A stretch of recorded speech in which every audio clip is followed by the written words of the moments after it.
Olá, seja bem-vindo. Eu sou a professora Eliane, formadora do Instituto Iungo, e estou aqui hoje para conversarmos um pouquinho sobre uma das temáticas que compõem as unidades curriculares que fazem parte do programa Itinerários Amazônicos.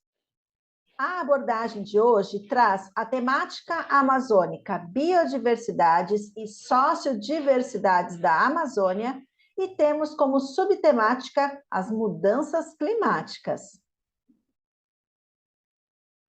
E quem vai conversar conosco hoje é o especialista Edson Grandzoli. Ele é biólogo, mestre em ecologia, doutor em educação e sustentabilidade, professor da educação básica e assessor da Unesco. Seja muito bem-vindo, professor. E para começarmos aqui a nossa conversa, conte um pouco para nós qual é a importância da temática mudanças climáticas para o contexto amazônico. Olá, Eliane. Olha, a temática das mudanças climáticas, eu acho que é uma das temáticas mais importantes do ponto de vista social, científico e cultural da atualidade, né? Quando a gente olha para a mudança climática e olha para os dados que estão sendo apresentados nas últimas décadas sobre emissões de gases de efeito estufa, né, em especial o gás carbônico, a gente vê ainda uma realidade que não é boa para o Brasil, né? O Brasil, do ponto de vista de emissão de gases de efeito estufa, sempre está aí, do ponto de vista mundial, como quarto colocado, quinto colocado ou sexto colocado. Aí a gente se pergunta, mas por que, né, que o Brasil, por que e como o Brasil, o território brasileiro, emite tantos gases de efeito estufa, né, que são os gases que colaboram para as mudanças climáticas?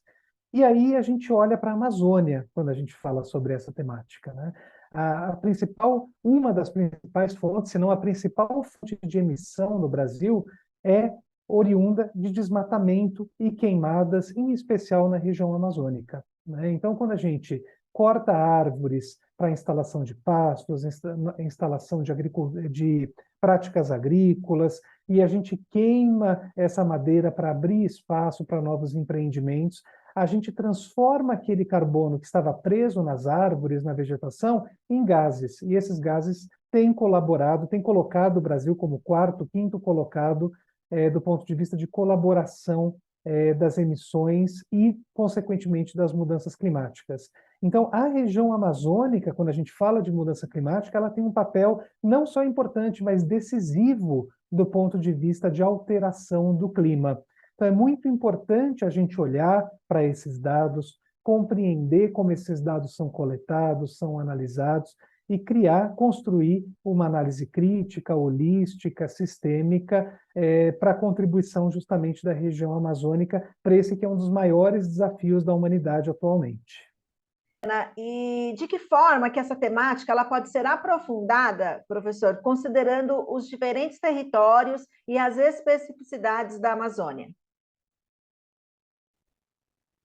Ainda olhando para o mapa de desmatamento e queimadas na Amazônia, a gente percebe que essas atividades elas acontecem de maneira diferente em diferentes territórios.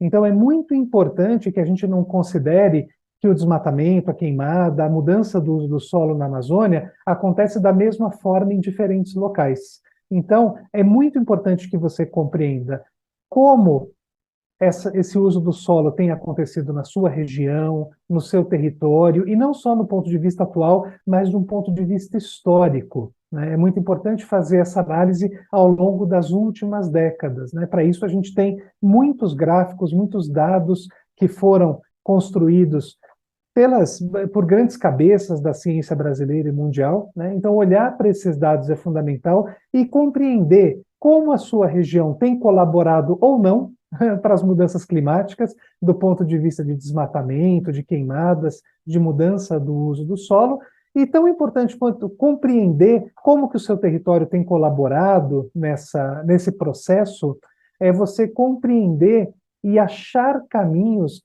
para buscar regenerar tudo que foi perdido. um ponto fundamental da mudança climática, principalmente associado à Amazônia, é a gente buscar caminhos de desenvolvimento sustentável, o desenvolvimento humano, o desenvolvimento econômico que respeita a natureza, né, que conserva o patrimônio natural da Amazônia, não só o patrimônio natural, mas o patrimônio cultural também, ao mesmo tempo que a gente busca essas práticas de regeneração, por exemplo, por meio do reflorestamento. Então, é muito importante compreender o papel da Amazônia, o papel de cada região, de cada território dentro desse processo de mudança do uso do solo e buscar caminhos de regeneração daquilo que já foi perdido. Muito obrigada por suas contribuições. Nós ficamos por aqui. Até uma próxima oportunidade.